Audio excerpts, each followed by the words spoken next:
Kakek jatuh cinta pada ibuku. Dia benar-benar menggigit ibuku di pernikahan ayahku. Ketika dia masih muda, dia adalah seorang hooligan tua yang terkenal di 10 mil dan 8 kota. Ini adalah tindakan tidak menghormati orang tua. Meledak di desa kami. Desas-desus di desa membuat ayahku tidak bisa mengangkat kepalanya. Saya pergi keluar suatu malam dan tidak pernah kembali. Tapi kakek sama sekali tidak mengingat kata-kata ini. Sampai suatu hari, penduduk desa masuk ke rumah dengan tergesa-gesa. Biarkan dia bergegas keluar dan melihat atap rumahnya. Kakek keluar untuk melihat-lihat. Begitu dia duduk di tanah, ternyata ibuku memakai gaun merah, digantung di atap. Apa yang lebih aneh, kedua matanya menatap rumah bagian dalam keluarga kami. Ada banyak pembicaraan di desa, mengatakan bahwa kebencian mengenakan atap mantel merah tidak bubar. Ini adalah arti bahwa kita tidak akan membiarkan keluarga kita pergi bahkan jika kita mati. Pada saat ini, angin hitam bertiup, perut besar ibuku bergerak. Simpatisan berpikir bahwa dia akan menipu mayat itu. Aku berteriak ketakutan. Untungnya, desa menghususkan diri dalam mengumpulkan sperma untuk mengobati orang. Gadis penjual bunga yang menari dewa juga menyaksikan kegembiraan. Dikatakan bahwa ini disebut naga hitam yang mengirim anak. Anak laki-laki di dalam rahim masih hidup. Semua orang tahu bahwa hidup ini tidak beruntung, bahkan lebih tidak menguntungkan.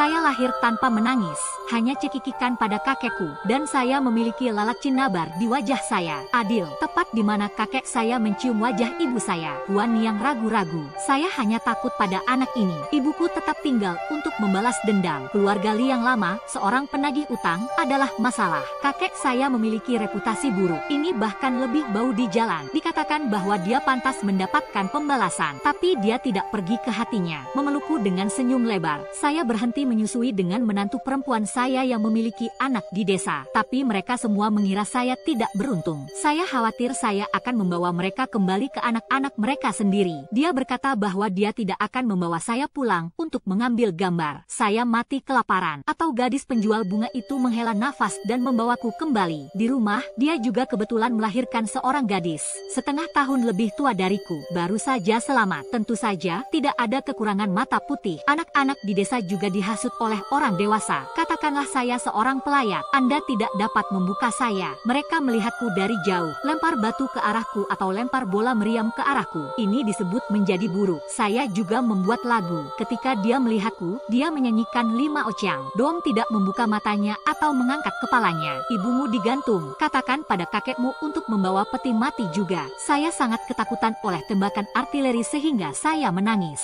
Kakek saya biasanya tidak peduli dengan saya. Dia juga mengatakan bahwa dia adalah pria yang jantan, diintimidasi ke dunia. Jika Anda pergi kepadanya untuk mengeluh, saya harus dipukuli olehnya lagi. Setiap kali ini terjadi, atau putri wanita penjual bunga keluar untuk melindungiku. Dia dan gadis-gadis kecil beruban lainnya di desa tidak sama sekali. Dia sangat tampan sejak dia masih kecil. Anak laki-laki kecil di desa tersipu ketika dia menatapnya. Begitu saya melihatnya keluar, tidak ada yang malu menikahi bibit lagi. Saya hanya menyarankan dia untuk menjauh dari saya. Waspadalah terhadap nasib buruk. Dia hanya mengatakan bahwa dia tidak peduli padaku. Adik laki-lakinya yang tumbuh bersama. Menggertak saya berarti menggertaknya. Setiap kali ini terjadi, saya mencoba untuk mendapatkan ingus saya kembali. Kata Suster Begonia, saat aku besar nanti, aku akan melindungimu. Aku telah melindungimu sepanjang hidupku. Wajahnya memerah. Dia menundukkan kepalanya dan tersenyum. Senyumnya lebih baik daripada bunga persik gunung yang mekar di bulan Maret. Saya juga akan melihat demam di wajah saya. Pada saat yang sama, sedikit kebanggaan. Bagaimana dengan mereka menggertak saya? Cukup bagiku untuk memiliki Sister Begonia. Sayangnya, masa-masa indah itu berumur pendek. Suatu malam hujan turun. Begitu fajar menyingsing, saya meminta Sister Begonia naik gunung untuk memetik jamur. Tapi pintu rumah gadis penjual bunga itu penuh dengan jejak kaki yang berantakan. Tidak ada seorang pun di rumah juga. Saya melihat sekilas salah satu jejak kaki kecil. Ini seperti milik Sister Begonia. Jejak itu, ini bukan cara yang baik untuk keluar. Dan itu seperti ditarik keluar dengan keras. Perjuangan konstan tersisa. Jangan tanya kakek saya apa yang terjadi di rumah mereka. Kemana Sister Begonia pergi? Kakek tidak memberitahuku. Dengan wajah muram, dia menarikku kembali. Biarkan aku usil. Jangan datang ke rumah gadis penjual bunga tua di masa depan. Begonia tidak akan kembali. Saya bertanya-tanya. Saya tidak percaya apa yang dikatakan kakek saya. Sister Haitang berjanji untuk membiarkan saya melindunginya selama sisa hidup saya. Mengapa Anda tidak kembali? Mulai sekarang, Sister Begonia benar-benar tidak pernah kembali. Saya bertanya kepada Huan yang tentang Sister Begonia. Dia melambaikan tangannya. Balikkan punggungmu dan jangan biarkan membiarkan aku bertanya. Wajahnya sangat jelek, tubuh masih gemetar. Ini seperti takut. Beberapa tahun lagi berlalu,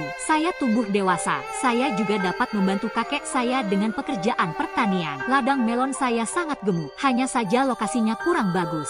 Di tepi Bima Sakti, tidak ada seorang pun di desa yang berani mendekati Bima Sakti. Katakan bahwa ada sesuatu yang jahat di dalamnya. Bahkan lubang kotoran pun dipecat. Anak-anak beruang yang berjalan di atas es di sungai rusak dan berubah warna. Kakek saya dihambat. Jangan takut pada apapun. Biarkan saya minum air dari Bima Sakti dan menyirami bagian bawah melon. Baru saja memberitahuku tentang itu. Dengan air Anda bisa. Tidak ada yang harus turun. Karena sejak zaman kuno, tak satu pun dari mereka yang jatuh ke galaksi berhasil mendarat dengan baik. Tahun berapa? Saya juga tidak percaya itu. Pada hari ini, saya menancapkan pipa air ke Sungai Yin. Tiba-tiba, dia didorong dari belakang. Ditanam, menyesap banyak air. Saya baru saja bereaksi. Saya telah didorong ke Sungai Yin. Ada orang-orang yang tertawa main-main di tepi sungai. Katanya aku pergi ke sungai untuk mengunjungi ibuku. Beberapa orang mengatakan itu tidak benar. Dia gantungan. Sungai Yin penuh dengan hantu yang tenggelam. Dikatakan bahwa jalan menghadap ke langit dan berjalan di satu sisi. Itu karena aku merindukan ibuku dan ingin bingung dan salah jalan. Saya bisa mendengarnya ketika saya mendengarnya. Itu hanya untuk memukul si kecil. Menggertak saya. Anak-anak beruang itu sekarang telah tumbuh menjadi gangster. Siapapun yang melihatnya sakit kepala. Saya terbakar. Saya akan pergi ke darat dan berbicara dengan mereka. Beberapa kaki besar menginjak kepalaku melalui air. Jangan biarkan aku melayang. Dia bertanya padaku sambil tersenyum. Biasanya memanggil orang tua kakek atau ayah. Jangan katakan itu. Jangan biarkan keluar. Aku mengepalkan tanganku. Tapi 2 tinju sulit dikalahkan 4 tangan. Saya tidak bisa naik dan air sungai yang dingin akan menuangkannya. Itu membuat mataku merah. Hidungnya juga pedas. Saya tidak bisa bernapas ketika melihatnya. Si pemalu bertanya apakah itu akan membunuh seseorang. Pemimpin juga berpura-pura menjadi garpu dan mengatakan apa yang dia takuti. Kalau saja aku bisa bersatu kembali dengan ibuku. Mereka melakukan perbuatan baik, tapi dia tidak berani benar-benar membunuh siapapun. Dan dia memindahkan kakinya menjauh. Dikatakan dengan senyum jahat bahwa anak-anak suka minum air seni. Ayo lakukan perbuatan baik. Manjakan diri Anda. Saat mereka berbicara, mereka semua membuka kancing celana mereka dengan gembira. Di Bima Sakti, siapa yang tahan dengan penghinaan semacam ini? Saya tidak punya pilihan selain memohon untuk itu. Merunduk ke kedalaman galaksi. Tapi air mengalir masuk melalui hidung dan mulut. Saya juga berada di depan mata saya. Hati hancur. Ini bukan pertanda baik. Kakek saya berkata tentang menyeberang orang di bawah air. Jika Anda tidak menerimanya, ini akan mati.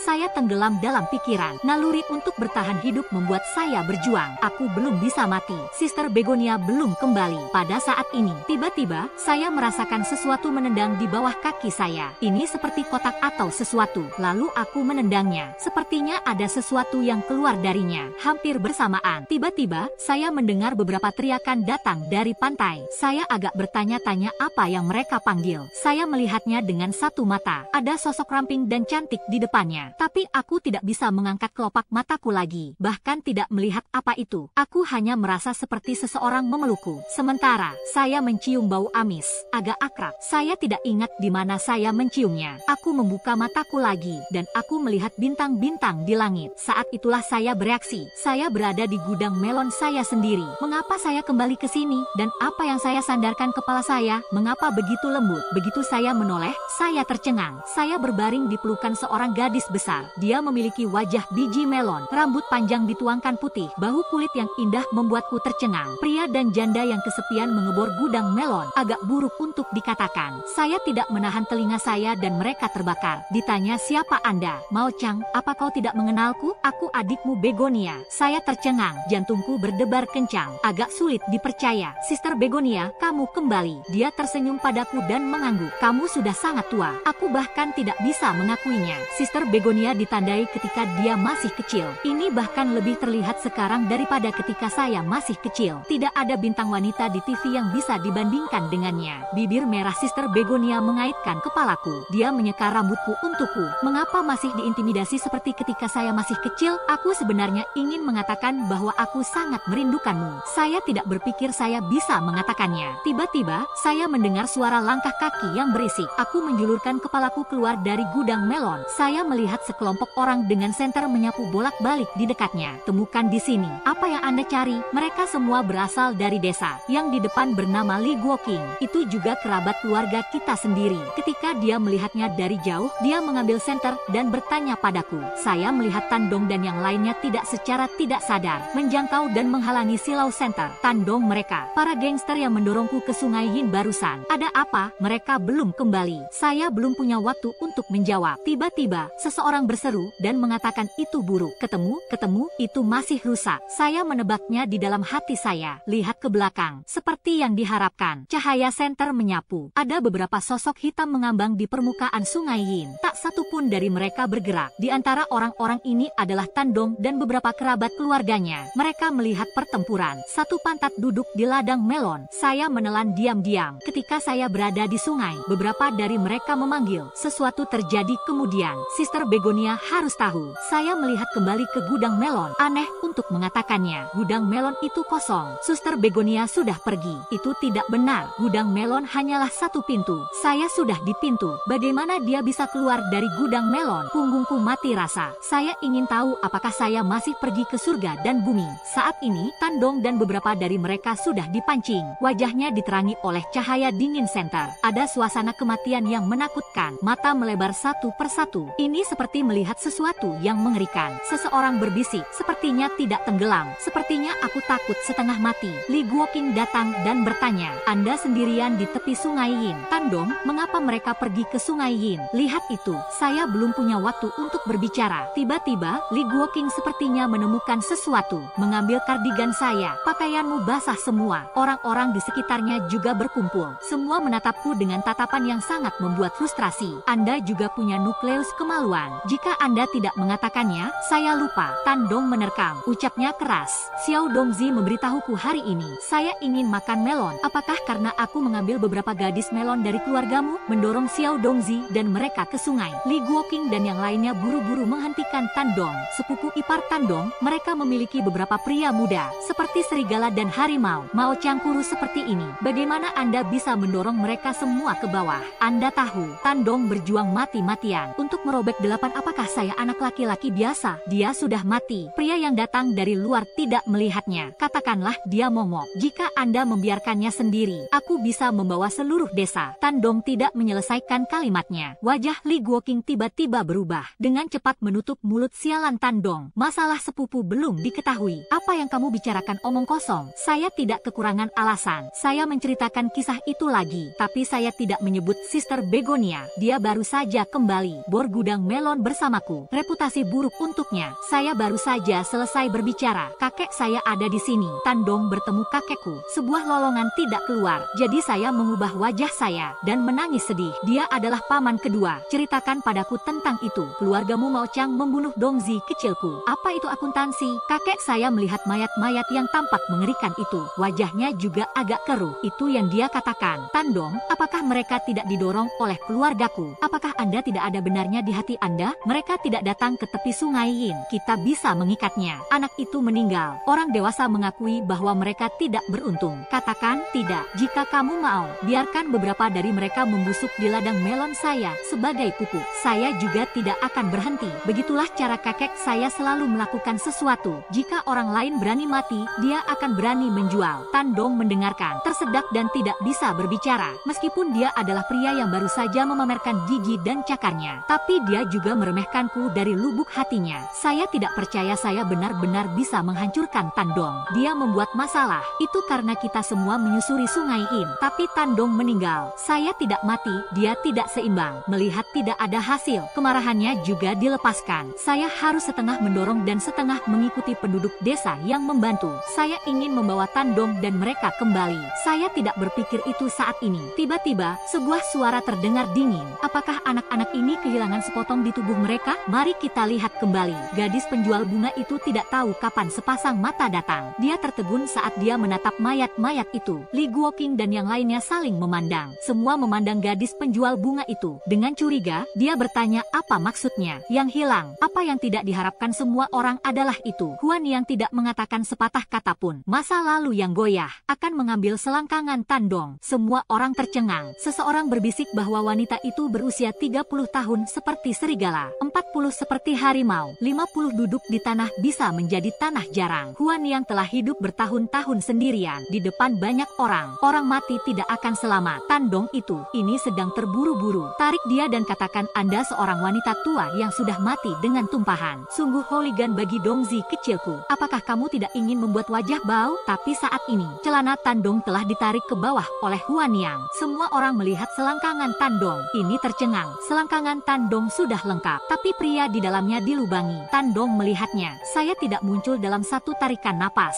Saya sangat takut sampai hampir pingsan. Daging dan luka beberapa dari mereka menggulung. Itu bahkan dengan 5 bekas kuku yang tajam. Lihat aku, semuanya. Aku akan melihatmu. Saya tidak tahu siapa yang berbisik. Ini tidak seperti manusia yang bisa membuatnya. Jika rusak, Anda takut dengan apa yang akan terjadi. Tangan gantung gadis penjual bunga itu tidak bisa berhenti gemetar. Gadis penjual bunga bisa takut seperti ini. Tentu saja, orang-orang di sekitarku bahkan lebih panik. Li Guoqing buru-buru bertanya pada Huan Yang apa yang sedang terjadi. Saya tidak memikirkannya, dan gadis penjual bunga itu menoleh. Mata kuning itu menatapku dan berkata, Mao Chang, apakah Anda menyembunyikan sesuatu dari Anda? Saya berpikir dalam hati, bagaimana Huan Yang tahu? Saya harus dengan enggan mengatakan bahwa saya melihat Sister Begonia. Tapi saya baru saja mengatakan itu. Wajah mereka yang hadir semuanya berubah. Gadis penjual bunga itu meraihku. Suara itu bergetar. Anda benar-benar melihat Begonia. Wajah Huan Yang dengan cepat kehilangan darah. Dan kakek saya menangkap saya. Tangan noda tinta sedikit gemetar. Ini seperti neraka hidup. Bergumam di mulutnya bahwa itu sangat buruk untuk hidangan. Mau tak mau aku bertanya apa yang terjadi ketika aku melihat Sister Begonia. Sister Begonia akhirnya kembali. Sudah terlambat bagiku untuk bahagia. Tanpa diduga, kakek saya berteriak. Anda tidak tahu bagaimana cara mati.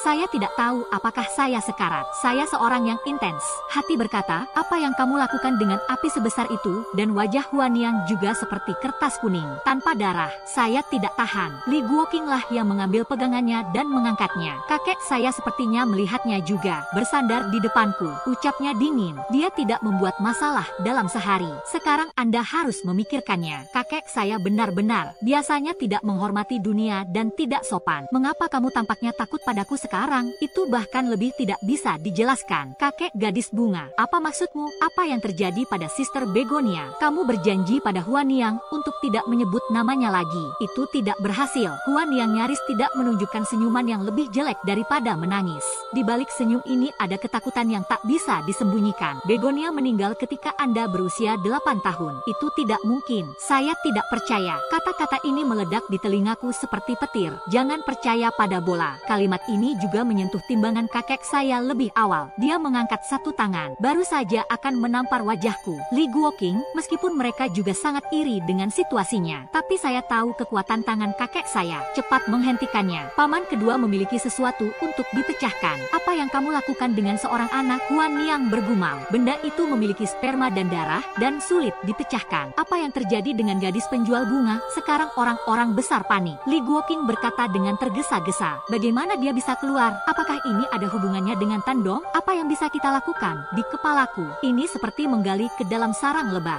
Berdengung. Mungkinkah Sister Begonia benar-benar bukan manusia? Sesuatu yang lain terjadi beberapa tahun yang lalu. Sepertinya selain aku, semua orang tahu itu. Bagaimana Yinhi menulis surat itu? Keturunan itu pergi ke Sungai Yin untuk mati sendiri. Apa yang harus saya lakukan? Dada kurus gadis penjual bunga itu naik turun dengan keras. Saya akan mengatakan beberapa hal. Desa mematuhi. Jika Anda beruntung, desa kita bisa lolos dari bencana ini. Li Guoqing dan yang lainnya mendengarkan. Buru-buru desak gadis penjual bunga untuk berkata dengan cepat. Huan Yang berkata saat ini, keturunan binatang iblis itu dikubur dengan tergesa-gesa. Tidak boleh ada berkabung. Tetapi jika Anda dikuburkan, itu akan buruk. Aturan desa kami, orang muda yang meninggal sebelum mereka menikah. Mereka tidak memenuhi syarat untuk pemakaman. Mereka juga tidak bisa memasuki kuburan leluhur. Hanya bisa dikubur di persimpangan. Kecuali jika menikah dalam pernikahan Yin. Hanya dengan menantu perempuan Anda dapat kembali ke kuburan leluhur. Tikus gila hantu sungai kedua kurang mati. Dan singa tidak lengkap. Masalah Tandong, mereka semua sibuk. Apa yang terjadi dengan pertahanan Jerman? Tangan dan kaki harus diikat dengan kulit buah persik yang direndam dalam darah anjing.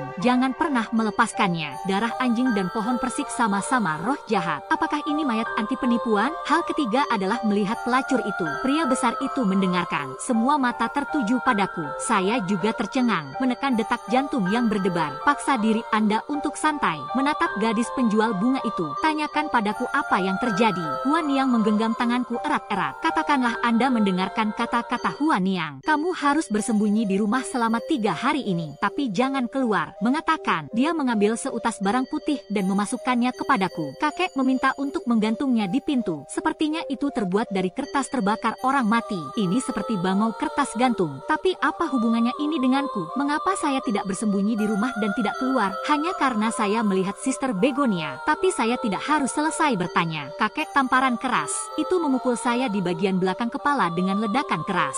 Anda mendengar apa yang dikatakan Huan Niang? Saya hanya mengangguk. Tapi saya masih bertanya dengan sedikit enggan. Suster Begonia, kakek menampar wajahku lagi. Segenggam mencengkeram kerah bajuku, menyeretku ke rumah seperti anak ayam. Lalu ada suara gemerincing dan saya terkunci di dalam. Cepat buka pintunya dan minta kakek untuk membiarkanku keluar. Ceritakan dulu, apa yang sedang terjadi? Apa yang terjadi pada Sister Begonia? Piuh, kakek saya seperti dia telah mendengar sesuatu yang tidak menyenangkan. Teriak di luar pintu. Anda menyebutkan 2 kata itu lagi. Aku memotong lidahmu. Suara gemetar gadis penjual bunga juga terdengar dari pintu. Saya di sini untuk kebaikan Anda sendiri. Tidak peduli apa yang Anda dengar. Jangan keluar jika Anda melihat sesuatu. Saya mendengarkan Huan Niang dan kakek memerintahkan beberapa orang untuk berada di sana. Pintu menatapku. Lambat laun, suara gadis penjual bunga itu jauh dari kakek. Sister Begonia menghilang begitu saja di gudang melon sebelumnya. Itu tidak normal. Memang, memikirkan hal ini, hatiku menjadi dingin. Saya tidak bisa menerima itu. Mengatakannya lagi, apa yang kamu lakukan denganku dikurung? Kali ini saya mendengar seseorang bergumam di luar. Sangat menakutkan untuk mengatakan bahwa beberapa dari kita ditinggalkan di sini. Jika benda itu datang ke sini untuk menemukan Mao Chang, bukankah kita akan berlutut dulu? Begitu saya mendengarnya, saya buru-buru bertanya siapa yang ada di luar. Suara Li Guoqing terdengar dari luar. Dengan gemetar, dia berkata, Mao Chang, Anda harus mendengarkan gadis penjual bunga dan kakek Anda. Ketika saatnya tiba, aku akan mengirim adikmu Begonia pergi ke murid yang baik. Dan itu saja. Saya bertanya kepada mereka dengan cepat. Tahukah Anda apa yang terjadi pada Sister Begonia saat itu? Li Guoqing, beberapa dari mereka merenung. Anggap saja tidak ada yang melihat Begonia saat itu. Mungkin itu semacam penyakit. Rekan saya yang tidak mau meminta saya untuk tidak menyebutkan namanya. Mereka takut. Saya harus terus bertanya kepada kakek saya apakah dia telah memberitahu Huan Niang jika dia tidak melakukannya. Mengapa Anda ingin mengunci saya? Li Guoqing bilang kamu bodoh. Mengapa sekelompok besar pemuda pergi ke Sungai Yin? Anda keluar hidup-hidup sendiri. Saya khawatir dia berkomplot melawan Anda. Apa yang harus saya rencanakan? Li Guoqing, mereka tidak bisa membicarakannya. Biarkan aku berhenti bertanya. Mereka juga tidak jelas. Saya masih tidak ingin mempercayai Sister Begonia. Dia benar-benar mati. Saya ingat apa yang mereka katakan beberapa tahun yang lalu. Dia bertanya lagi. Tidak memikirkannya, suara Li Guoqing tiba-tiba disebutkan. Sepupu, apa yang kamu lakukan di sini? Li Mao Chang, kamu sedikit kempes. Pergi dari sini. Anda berpikir bahwa wanita tua itu tidak akan dapat menemukan Anda jika Anda bersembunyi di dalam. Ini Tandong. Mengapa dia ada di sini? Li Guoqing, mereka jelas menghentikan sepupu mereka di luar. Kata-kata Huan Niang jelas. Saat ini, Juling. Detik berikutnya hanya untuk mendengar ledakan. Pintu ditendang terbuka oleh Ibu Tandong. Dia masuk seperti bola meriam. Dengan kecepatan kilat, mencengkeram kerah bajuku. Sambil memegang tenggorokannya, dia berkata, Li Mao Chang, anyai, kematian Xiao Dongzi tidak dapat dipisahkan darimu. Sekarang Dongzi kecilku akan dikubur di tanah. Saya tidak bisa membiarkan dia begitu sedih dan sedih. Saya buru-buru mengatakan bahwa jika Anda ingin menemukannya, pergilah ke gadis penjual bunga. Apa yang Anda cari untuk saya? Kata Tandon dengan kejam. Jika bukan karena Anda dan beberapa melon dari keluarga Anda, bisakah Dongzi kecilku pergi ke tepi Bima Sakti? Wanita tua ini tidak masuk akal, dan dia benar-benar ingin mati. Saya belum punya waktu untuk berbicara. Sekelompok kerabat keluarga Tan bergegas. Seret aku keluar. Xiao Dongzi tidak memiliki jiwa untuk berbalik. Anda pergi dan pasang Dongzi kecilku. Aku akan menidurimu. Siapa yang menanamkan flit jiwa untuk orang mati? Putra orang mati dimasukkan. Aku tidak akan mati untuk melakukan ini untuk rumahmu. Tidak bisa. Sepupu ipar Li Guoqing, mereka juga bergegas menghentikan mereka. Jangan melihat wajah biksu dan melihat wajah Buddha. Jika itu benar-benar membangkitkan hal-hal jahat, semua orang tidak bisa hidup damai. Kenapa repot-repot? Tandong memercikannya. Menampar Li Guoqing 2 kali lebih dulu. Tidak menunggu Li Guoqing keluar. Saudara-saudara dari keluarga Tan itu itu, saya sudah menarik Li Guoqing dan beberapa dari mereka ke bawah. Ibu Tandong memerintahkan geng untuk menarik. Begitu saya keluar dari pintu, kepalaku menyentuh kertas putih. Dia sepertinya langsung mengingat gadis penjual bunga dan begonia. Aku merobek kertas kosong itu. Dia juga menginjak tanah 2 kali. Sio galak, dapatkan ibu yang buruk, seorang gadis hantu mati. Dia menggertak kami orang jujur.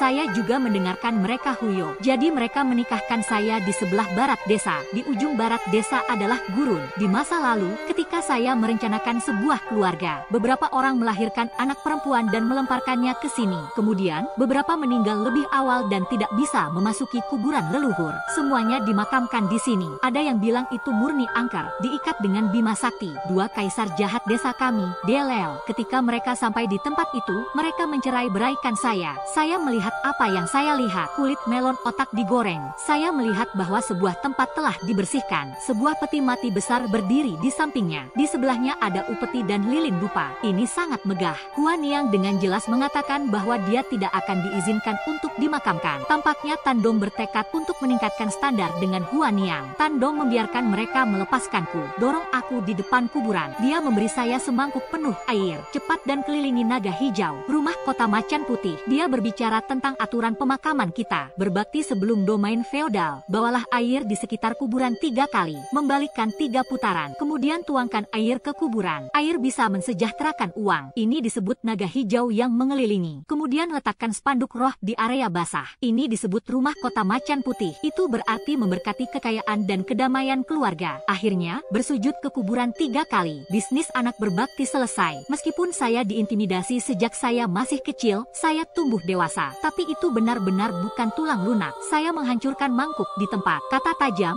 siapa yang suka, siapa yang menjadi. Lao Zu jelas tidak pantas. Para kerabat mendengarkan, berkumpul di sekitarku. Tinju menghujani. Setelah pertarungan, Tandong mengambil mangkuk lain dan memasukkannya ke dalam pelukanku. Seperti pejalan kaki anjing, dia menyeret saya ke depan kuburan dan berputar-putar. Saya diseret olehnya di satu sisi, sambil memarahinya. Arif, itu semua kata-kata yang biasanya dia ucapkan ketika dia melompat ke pintu. Tandong menggangguku. Dia mengambil roti kukus lagi dan memasukkannya ke dalam mulutku. Saya tidak bisa memarahinya sekarang. Lingkungan menjadi sunyi. Tidak masalah jika saya diam. Tiba-tiba, saya mendengar suara aneh. Ketukan, ketukan, ketukan. Suara itu dekat denganku. Ini seperti seseorang sedang minum air. Mereka yang datang ke sini semuanya adalah tetua Tandong. Tidak mungkin mengikutiku berputar-putar dan menjadi anak yang berbakti. Saya terikat cukup kuat. Aku juga tidak bisa menoleh. Saya hanya merasa suara air minum sangat dekat dengan saya. Rasanya seperti seseorang menempel padaku di belakang. Itu membuatku merinding. Akibatnya, sisa-sisa cahaya menyapu mangkuk di lenganku. Bulu-bulu di tubuhku berdiri tegak. Saya tidak tahu kapan air di mangkuk sedikit kurang. Tapi siapa yang bisa meminumku? Betapa malangnya air yang dikelilingi oleh naga hijau. Saya ingin memberitahu Tandong bahwa ada sesuatu yang salah. Tapi saya tidak tahu apakah saya memiliki roti kukus di mulut saya. Saat dia memutar lingkaran kedua kuburan Tandong, suara dentuman terdengar lagi.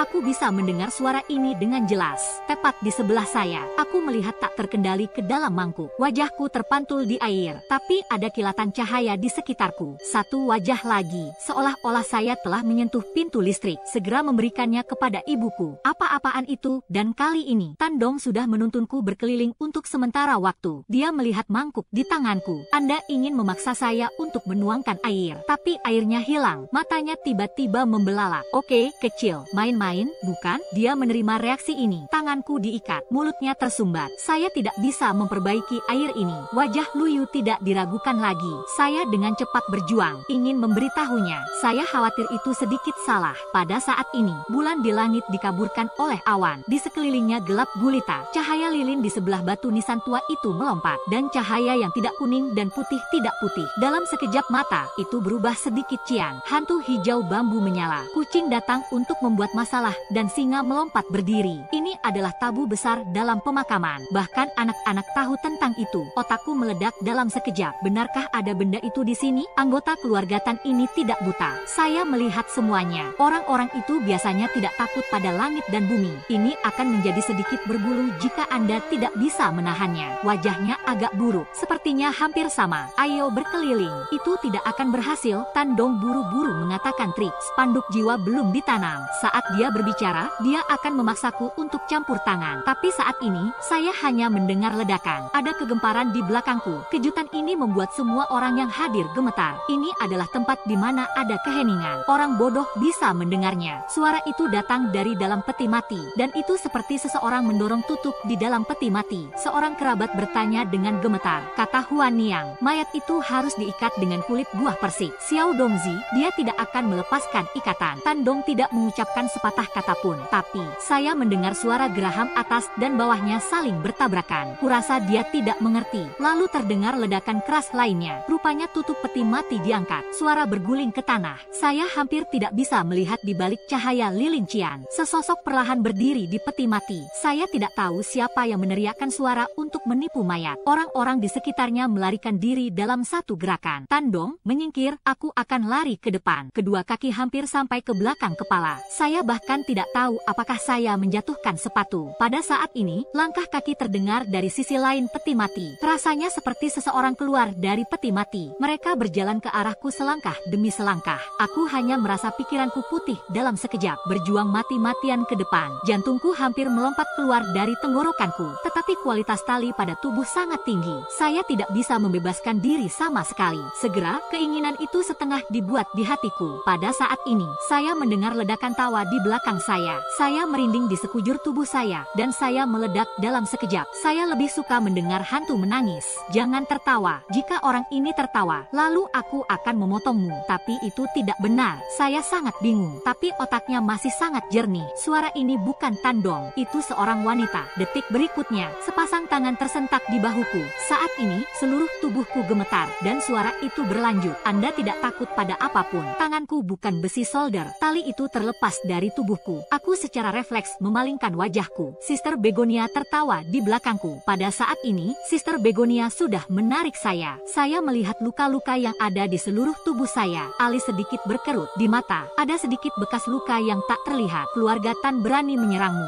Saya tidak tahu harus berkata apa. Refleks mata menatap kaki Sister Begonia. Tidak ada bayangan orang mati, tapi saya tercengang saat melihatnya. Dalam cahaya lilin, bayangan Sister Begonia diseret untuk waktu yang lama. Ini jelas tercetak dengan bayangan saya. Lalu bagaimana dia bisa mati? Sister Begonia berkedip. Sadar akan maksud saya. Bibir merahnya mengait dan tersenyum. Apa yang Anda lihat? Apakah kamu masih berpikir adikku adalah hantu? Itu bukan gadis penjual bunga. Mereka bilang kamu sudah lama mati. Sister Haitang tidak bisa menahan tawa dan berbelok di depanku. Apakah menurutmu adikku terlihat seperti orang mati? Dia terlihat baik dengan senyum dan mempesona. Ini seperti orang mati. Itu indah. Ini tidak seperti tidak. Aku dengan cepat meluruskan pikiranku, mengatakan bahwa ada beberapa kesalahpahaman di sini. Anda pintar, kata Sister Haitang sambil membantu saya menyeka tanah di tubuh saya. Anda juga tahu bahwa kondisi medis di desa kami tidak baik. Saya menderita penyakit sebagai seorang anak. Mereka mengira saya sudah mati dan membuang saya. Tapi adikku memiliki kehidupan yang besar. Saya bertemu dengan seorang Samaria yang baik hati, membawa saya keluar dan sembuh. Sekarang saya sudah dewasa juga. Tentu saja kembali. Dia mengangkat tangannya dan menyeka wajahku lagi. Ada pantulan di mata saya bahwa saya masih di sini dan khawatir. Jantungku berdebar-debar. Telinganya juga sedikit terbakar. Ternyata Sister Begonia telah memasuki kota. Tidak heran itu terlihat berbeda dari kami penduduk setempat. Mungkin inilah yang orang sebut temperamen. Ternyata itu adalah gadis penjual bunga dan mereka salah paham. Itu adalah alarm palsu. Aku baru saja akan menaruh hatiku kembali di perutku. Ran ingat bahwa Sister Begonia ada di gudang melon. Hal-hal yang hilang tanpa alasan. Saya mengungkitnya lagi di hati saya. Sister Begonia muncul di tempat ini. Bukankah itu terlalu kebetulan? Mau tak mau aku melihat kembali peti mati itu. Tapi peti mati Tan Dong masih bagus untuk ditonton dari samping. Tidak ada yang berubah.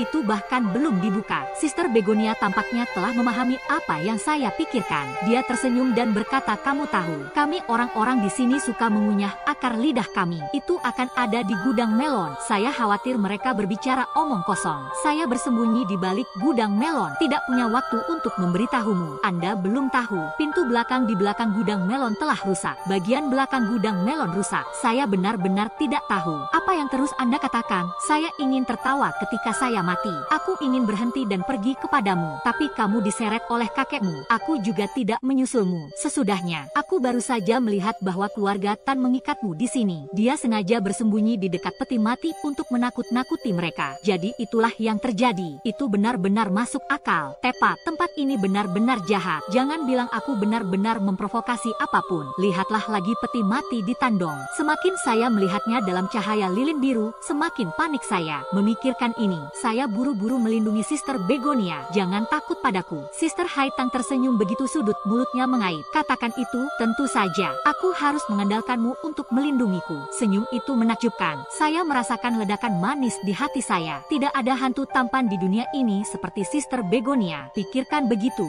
Saya membawa Sister Begonia keluar. Bulan tidak pernah keluar. Awalnya saya tidak memperhatikannya. Lagi pula, saya sudah tinggal di desa ini selama bertahun-tahun. Anda dapat menemukan jalan Anda dengan mata tertutup. Saya tidak tahu mengapa. Kali ini, butuh waktu lama dan saya tidak keluar. Saya sedikit naik turun. Lingkaran kuburan ini tidak terlalu besar. Pegang sampai mati. Itu keluar dalam 10 menit. Saya tidak punya meja. Tapi rasanya seperti kami telah berjalan selama lebih dari 40 menit. Tapi saya tidak pernah melihatnya. Pohon belalang besar di pintu keluar lingkaran kuburan. Dan jalan semakin asing dan asing. Saya tumbuh begitu besar secara lokal. Saya belum benar-benar melihat jalan ini. Mungkinkah ini hantu legendaris yang menabrak dinding? Keringat dingin keluar dari punggungku. Mungkinkah Tandong tidak senang kita pergi? Tandong adalah seorang ketika dia masih hidup. Jika Anda benar-benar menjadi hantu, ini tentu bukan tunggul yang baik. Sister Begonia juga memperhatikan ada yang tidak beres. Ditanya apa yang salah. Tidak terlalu gelap untuk berjalan di sini.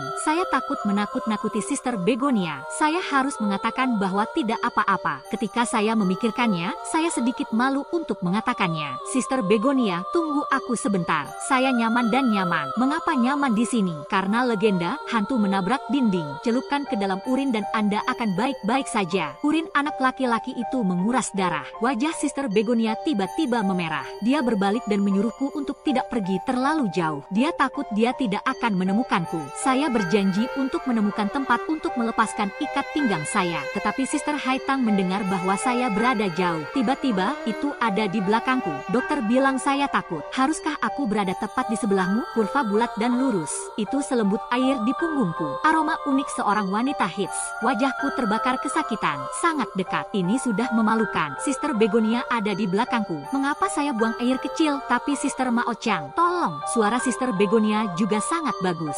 Kakak Su takut. Tidak mau. Tidak ada yang bisa menolak suara ini. Setelah mendengarnya, saya tidak bisa. Begitu dia mengertakkan gigi, dia membuka resletingnya. Jujur saja, saya tidak ingin melakukan ini di sebelah Sister Begonia. Tapi sekarang situasi ini benar-benar tidak bisa dihindari. Dan saya menjawab ya. Kakakku tidak mengatakan ya. Yang ini ditarik keluar. Tidak sama sekali. Saya tidak bisa buang air kecil sama sekali. Dan semakin cemas Anda, semakin sedikit yang berhasil. Itu membuatku berkeringat. Sister Begonia menunggu lama di belakangku. Saya juga merasa ada yang tidak beres dengan saya. Dengan lembut bertanya padaku apa yang salah. Apakah Anda ingin membantu atau sesuatu? Itu membuatku tersipu. Bagaimana hal ini bisa membantu? Saya tidak bisa menahannya. Polisi tidak punya pilihan selain menarik pasukan mereka. Biarkan adikku pulang dengan barang yang tidak berguna ini. Saya tidak bisa buang air kecil. Bagaimana kalau keluar? Sister Begonia melihat bahwa saya jelek. Saya dengan lembut menghibur saya dan berkata jangan khawatir. Kami akan selalu menemukan jalan kami. Selain itu, selama aku bersamamu, saya tidak takut dimanapun. Mendengar kata-kata Sister Begonia, saya bahkan lebih bertekad untuk keluar. Dia mengangguk dengan sungguh-sungguh. Kata Suster Begonia, Anda dapat yakin, saya sudah dewasa sekarang. Berbicara penting, selama Anda tidak menyukainya, aku telah melindungimu sepanjang hidupku. Sister Begonia tersipu ketika mendengar ini. Tundukkan kepala Anda sedikit, pegang lenganku dan ikuti aku. Saya tidak memiliki kendali atas hati saya. Berdebar dan melompat. Saya berpikir dalam hati, kalau saja Sister Begonia bisa memegang tanganku setiap hari.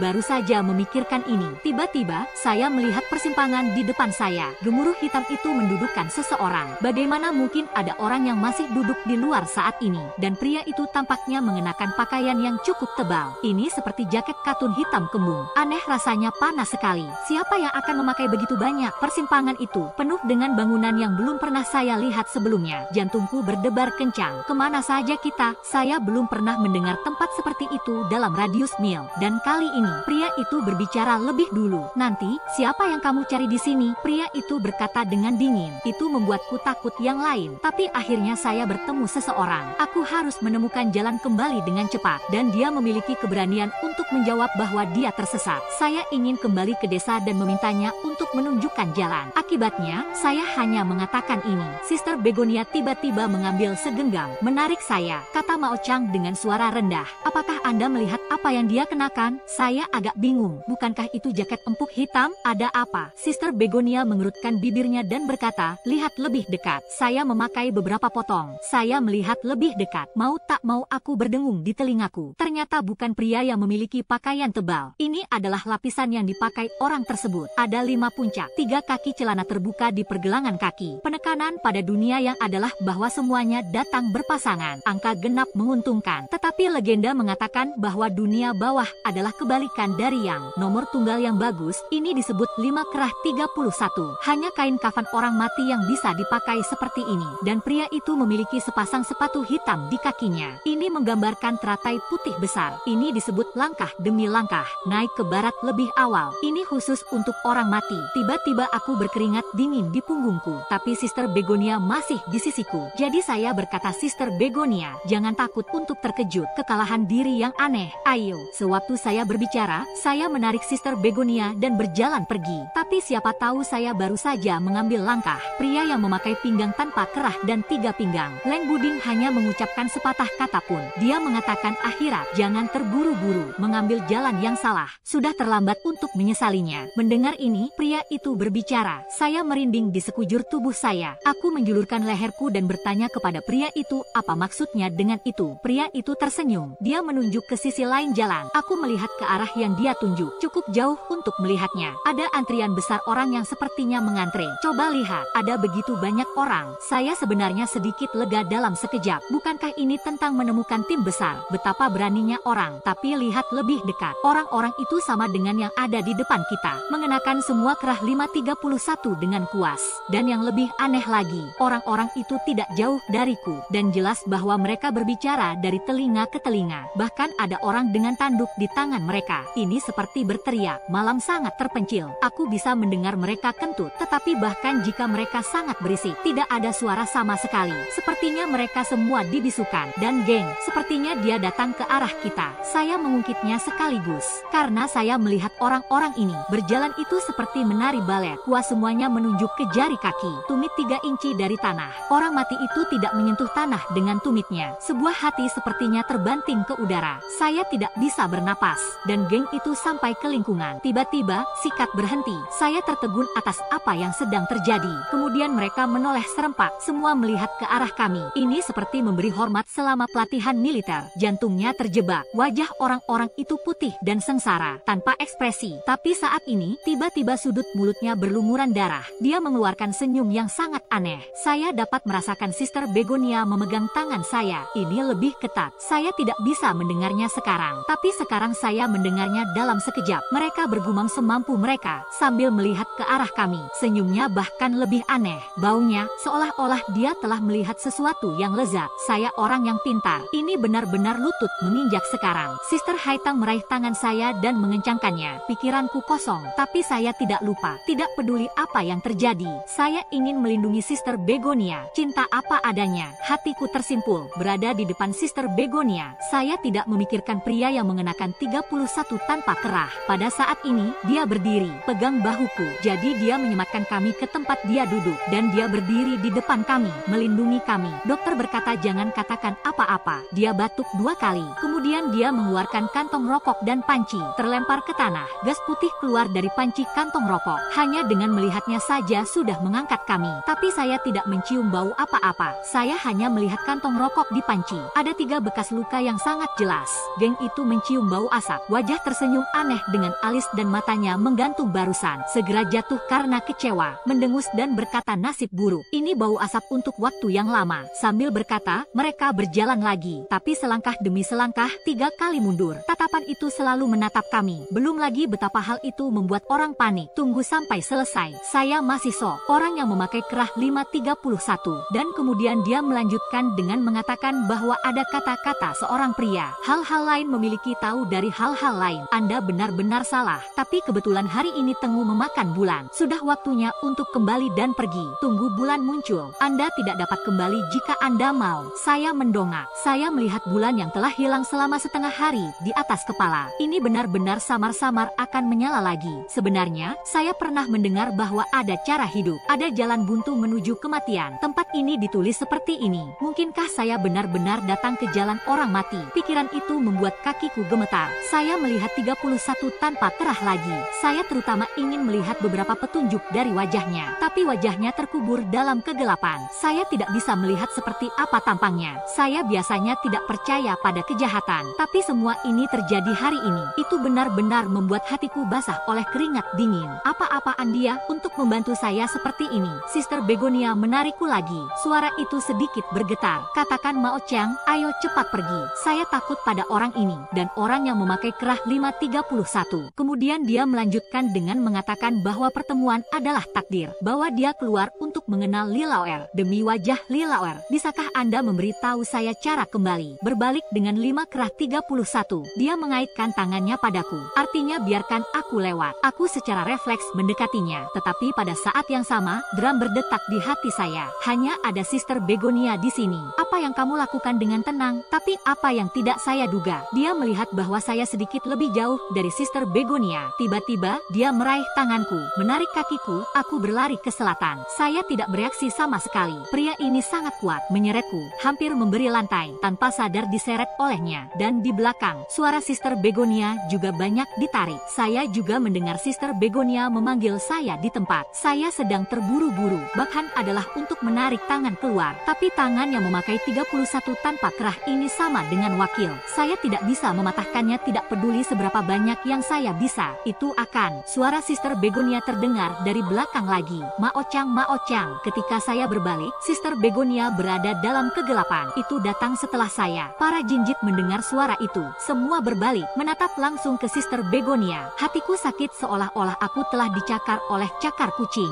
Hati mengatakan tempat yang berbahaya. Apa yang harus Anda lakukan jika Anda menangkap Lao Zu dan bertanya kepada Sister Begonia? Aku akan menidurimu. Api menyambar kepalaku. Aku akan berjuang keras dengan pria yang memakai kerah 531 ini. Tapi dia memalingkan wajahnya. Rasanya seperti membuka mulutnya. Dia bergegas ke pintuku. Saya merinding karena udara dingin. Akhirat harus tahu bagaimana harus pergi. Anda harus mencari tahu bagaimana Anda bisa masuk. Saya akan mengatakan yang sebenarnya. Faktanya, orang yang masih hidup tidak bisa berjalan di jalan ini. Hanya orang mati yang bisa datang dengan itu. Dengarkan ini. Saya kedinginan. Dia mengatakan bahwa Sister Begonia adalah orang mati. Dan dia sengaja membawaku ke jalan orang mati ini. Sebuah kalimat melintas di benak saya. Li Guoqing yang mengatakannya. Mengapa Tandong? Mereka mati, kamu tidak mati. Saya tidak tahu apa yang dia lakukan untuk Anda lakukan. Dan pria itu kemudian berkata jika Anda mengikutinya, dia tidak akan menghidupkanmu kembali. Saya tidak bisa keluar selama sisa hidup saya. Saya juga tahu Anda tidak ingin mempercayainya. Jadi jika Anda tidak percaya, terserah dia untuk melihat apakah dia berani menyeberangi pohon ini. Saya mendongak. Dia menuntunku berlari di bawah pohon persik dan sekelompok orang yang mengantri barusan. Saya baru saja melewati pohon persik. Mereka semua berjalan menjauh dari pohon persik. Saya berbalik, melihat Sister Begonia dikejar di bawah pohon persik. Tiba-tiba, dia berhenti. Pupil hitam pekat menatapku. Ini tidak seperti takut, dan sepertinya tidak mau. Otakku meledak. Ada orang mati yang tidak berani berada di bawah pohon persik. Pria itu mencibir. Ditanya, apakah Anda berani pergi bersamanya ke sini? Sister Begonia benar-benar ingin membawaku ke jalan orang mati dan menyakitiku.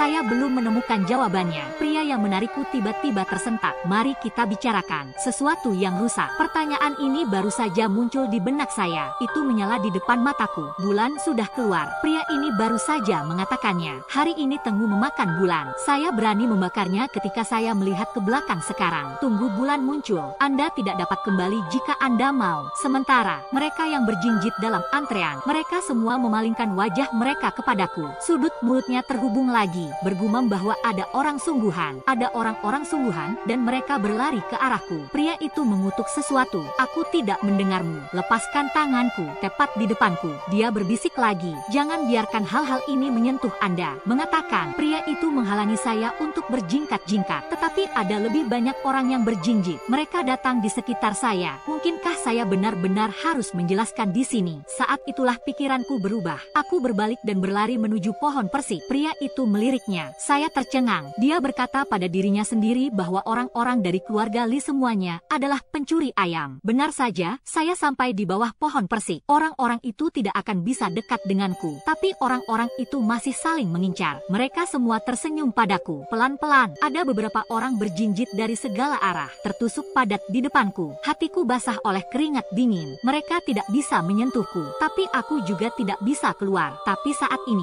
sebuah tangan muncul entah dari mana, meraih bagian belakang kerah leherku. Seret aku dan lari ke selatan. Awalnya, saya pikir pria itu telah menerobos.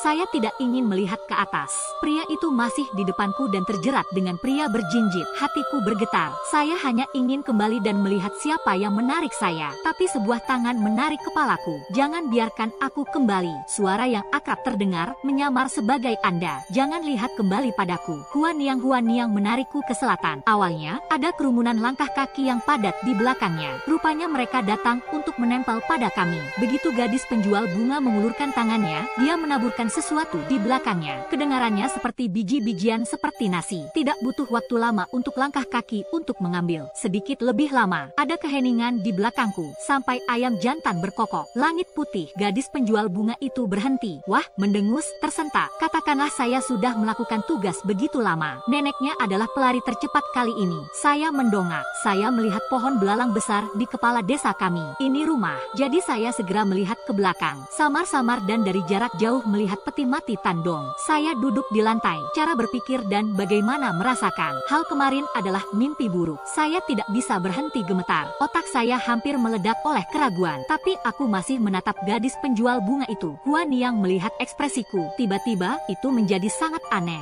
Dia mengatakan, Mao Chana, seorang wanita sama sekali bukan kamu. Sister Begonia menatapku, mendesah. Ada sedikit rasa kasihan pada ekspresi itu. Ini seperti melihat orang yang sekarat. Penampilan ini membuatku merasa tidak nyaman. Aku mendorong diriku berdiri, meraih gadis penjual bunga dan bertanya, bagaimana Anda melihatnya? Mungkinkah Anda salah? Huan Niang menatapku, mengatakan bahwa Begonia benar-benar mati. Dan seperti apa rasanya ketika orang mati? Mulai sekarang, mereka semua akan terlihat seperti dewa dan iblis.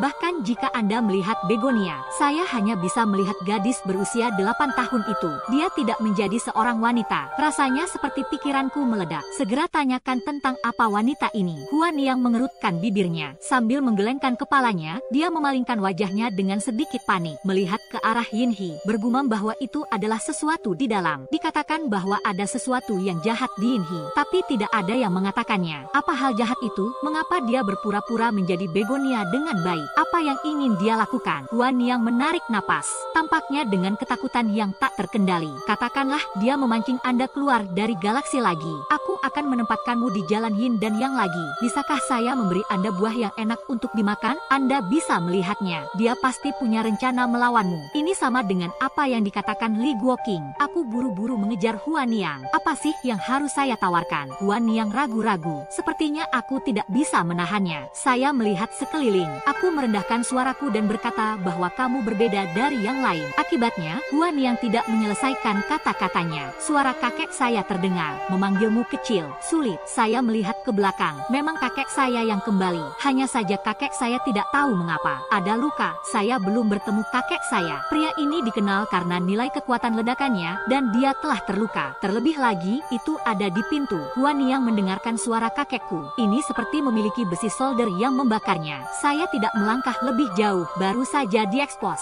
Senyum yang sangat enggan menatap kakek saya. Katakan begitu, jika terlambat, itu tidak akan bisa menariknya kembali. Kakek saya tersenyum di sudut mulutnya, tapi matanya tidak bisa berhenti melirik gadis penjual bunga itu. Ini seperti menjaga dari duri gadis penjual bunga. Huan Niang salah melihatnya. Berbalik, mengatakan bahwa Mao Chang sangat ketakutan tadi malam. Orang-orang besar dan kecil tidak tahan. Kembali dan temukan beberapa kue pengantin dari orang-orang yang melahirkan anak, atau roti pasta kacang, atau semacamnya. Itu bisa ditekan. Jangan sampai angin menjadi jahat. Jika Anda tidak membuat masalah, Anda harus membakar. Kakek saya setuju. Kalau begitu izinkan saya berterima kasih kepada Huan Niang. Katanya aku menuangkan cetakan darah kali ini. Sebarkan hal semacam itu. Jika bukan karena gadis penjual bunga, saya harus memberikan hidup kecil saya untuk itu. Saya berterima kasih padanya. Masih sangat canggung di hatiku. Saya tidak tahu bahwa gadis besar itu mendekati saya. Untuk apa? Tapi aku benar-benar benar-benar tidak ingin percaya bahwa dia ingin menyakitiku. Pas tahu Sister Begonia yang asli memang sudah mati, itu membuatku merasa lebih tidak nyaman. Kakek saya menatap saya dengan dingin.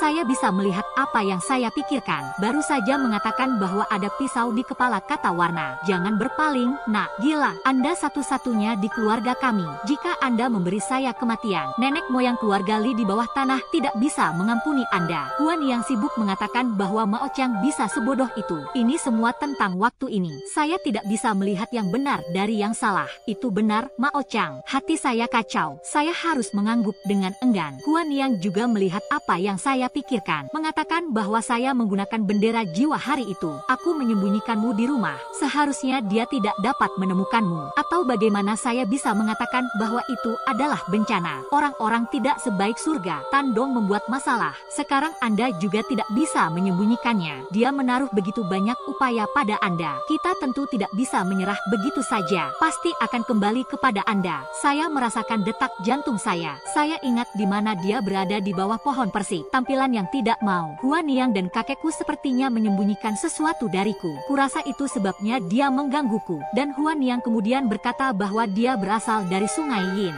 Saya tidak bisa menghadapinya. Harus keluar dan mendapatkan seseorang yang bisa menghadapinya. Sekarang saya akan meminta seseorang kembali dalam 3 hari. Ada satu hal yang harus Anda ingat dalam 3 hari ini. Dia sudah mendapatkan darah esensi Tandong. Ini bukan pertanda baik. Mao Chang Huan yang menyebarkannya dan memberitahumu. Tapi jangan biarkan dia mendapatkan darahmu lagi. Saya langsung teringat esensi darah Tandong, mayat mereka yang dimutilasi. Bagian belakang kepalanya tiba-tiba dingin. Tetapi jika dia ingin melakukan itu padaku, saat itu saya berada di Sungai Yin bersama Tandong dan mereka. Saya tidak perlu repot sama sekali. Ia berpura-pura menjadi Sister Begonia lagi, bawa aku ke jalan Yin dan Yang lagi. Sepertinya aku tidak mengerti apa yang dia maksud. Huan Yang mengerutkan bibirnya. Jelas sedikit canggung juga. Dasar bocah bau. Saya mengerti betapa jelas saya mengatakannya kepada Huan Yang. Anda tidak bisa melakukannya dengannya. Itu hal antara pria dan wanita. Saya tercengang. Tiba-tiba saya teringat lekuk tubuhnya yang indah. Rasanya seperti mimpi di punggungku. Smack tidak menungguku untuk kembali sadar. Kakek saya menampar bagian belakang kepala saya lagi. Lihat dirimu, ini tidak baik. Saya belum pernah melihat seorang wanita dalam 8 kehidupan saya. Saya merasa sangat sedih. Aku hanya hidup ini. Memang benar bahwa saya tidak pernah sedekat ini dengan wanita lain. Huan yang buru-buru menghentikan kakekku. Dan dia mengatakan kepada saya bahwa Anda harus ingat. Ini bukan hanya bisnis Anda. Ini seluruh desa kami. Tandong, mereka sudah mempertaruhkan nyawa. Tidak ada lagi nengat yang bisa diproduksi. Ngomong-ngomong, demi itu, saya hanya mengangguk. Saya memikirkan gadis besar itu. Apa yang mereka lakukan pada Tandong, bahkan lebih tidak nyaman di hatiku. Tapi bukankah Sister Begonia itu benar-benar manusia? Ketika dia muncul di sebelah peti mati Tandong hari itu, jelas ada bayangan. Aku bertanya pada Huan Yang, bagaimana Sister Begonia yang asli meninggal saat itu? Huan Yang tercengang. Kilauan barusan, matanya langsung melayang, menggelengkan kepalanya. Dengan lemah mendorong tanganku menjauh. Katakan itu jika Anda tidak ingin mengungkap bekas luka gadis penjual bunga. Jangan menyebut adikmu Begonia lagi. Sekarang, lebih baik mengurus bisnis Anda sendiri. Pada saat ini, tiba-tiba ada suara di tepi sungai. Seseorang diam-diam menjulurkan kepalanya keluar dari sini. Saya melihat bahwa itu adalah seseorang dari keluarga Tan. Segera dipahami, kemarin mereka memutuskan bahwa Tandong telah menipu mayat itu. Hari ini, saya memiliki keberanian untuk datang dan melihat mayat Tandong. Dan pria itu melihat bahwa kakek saya ada di sini. Wajahnya memutih. Saya kira saya takut kakek saya akan menyelesaikan akun dengan mereka setelah keluarga Tan. Ini seperti digendong oleh seekor anjing. Dia berlari ke desa. Saya bahkan tidak repot-repot melihat peti mati itu.